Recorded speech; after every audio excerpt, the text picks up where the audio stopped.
it's a beautiful life. It is. Being able to wake up every day and just be guilt-free, no shame. You know, I don't have this big weight knot in my stomach anymore.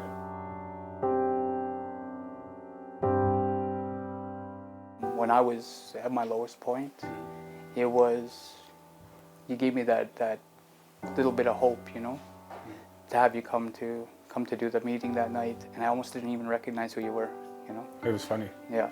I was like, Ryder? I was like, Do you remember me? yeah, but you're about 200 pounds heavier. Yeah. And it was good. You really were a big inspiration in my recovery.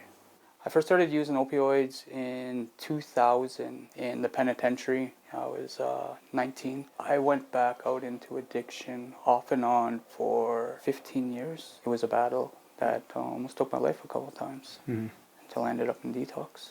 I lost everybody around me. I literally isolated myself from everybody. I left home and I came to Calgary. I wouldn't be homeless, but I would allow myself to end up in those situations where I was, as long as I had my drugs. And I was able to sustain that cycle for so many years till it just became unbearable.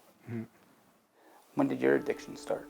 Most of my family was into drugs and or crime.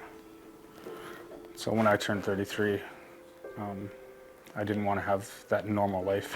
I wanted to see what it was like to live in that gang life and that party drug life. Out of the last 13 years, I spent 7 years in jail. And every time I'd go to jail, I'd sober up. But every time I got out of jail, I would run right back to the same people that I got rid of 20-some years before that. And I didn't know of a sober life or that unity of this sobriety. 2 years ago, would you have thought you were here today? You'd be here today? If I didn't allow myself to be vulnerable and allow myself to ask for help and continue asking for help, I can honestly say I don't think I would be alive today. Where do you think you'd be if you didn't have all the supports? Drumheller. Yeah. In the pen. I'm blessed that I was a drug addict. Yeah.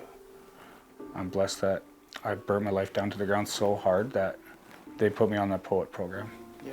I need to have accountability. I need to have all this stuff, because if I don't have all this stuff, I'm going to go to jail and I'm going to meet a whole bunch of people I don't need to meet. I'm going to learn a whole bunch of things I don't need to learn, and I'm never going to get better. So for myself, being First Nations, I felt like I had a lot of shame and an uphill battle even to reach out and ask for help, because people looked at me by my skin color and as being another statistic. So I always felt like there was harder for me to find those supports when I first got into recovery. I had a really good lawyer. She's Indigenous, and luckily I went through Indigenous court. Yeah. So I got to relearn like all my culture. Yeah. And then coming here with just at the start of their Indigenous program. Yeah. So I got to see like the ins and outs of how they were trying to factor in all their Indigenous culture into their programming here. I know for myself, I incorporate that into my life every day. Do you do the same? I smudge every day before I go to work.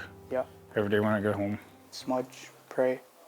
I honestly don't know where I would be without the spiritual connection. You know, I lost my culture growing up, you know, once I got into addiction. And I even got to the point where I was even scared and ashamed to say that I was First Nations, right? Indigenous. And I think a lot of people still do that too. And I think that we could help them. Yeah. How important is it to have a friend or a mentor who's faced their own addiction issues to help with recovery? My mom, my dad, my brother, my employer. Yeah. Wanting me and wanting this so much for me. It's just not going to do it. All the ultimatums. Yeah. You know. Without the work of another person that's in addiction, an alcoholic helping an alcoholic or an addict helping an addict, it's not, I don't believe it would be possible. What would you guys say to people who have friends who are struggling with addiction and or going through recovery? What message would you have for them? People don't realize that this is free in Alberta. So a lot of people don't know that help is just at their fingertips, or they're too scared of rejection. They're stuck in that thought that we're just hopeless addicts at that moment, right? Because everyone's so complacent to seeing it everywhere. Yeah, it's just the norm. For me, it's really rewarding to work with the guys coming into the program. You know, some of these guys are so nervous. You could just hear them trembling in their voices, right? And I'll be like, hey, you know. They're trying to say the right thing. Yeah. Because I think it's an interview. As I start talking, I just let them know, you know, like, hey, I want you to know that I've been on that side of the phone call. Yeah. It does get better. Oh, yeah. You know. And a lot of them are like taken back by it. They get here and they're like, oh, you're Russell. Their eyes get really big, and it's just like, it's rewarding to see that little bit of hope on their face, that they're like, you know, if this guy could do it, I could do it, you know. If you can do it, I can do it.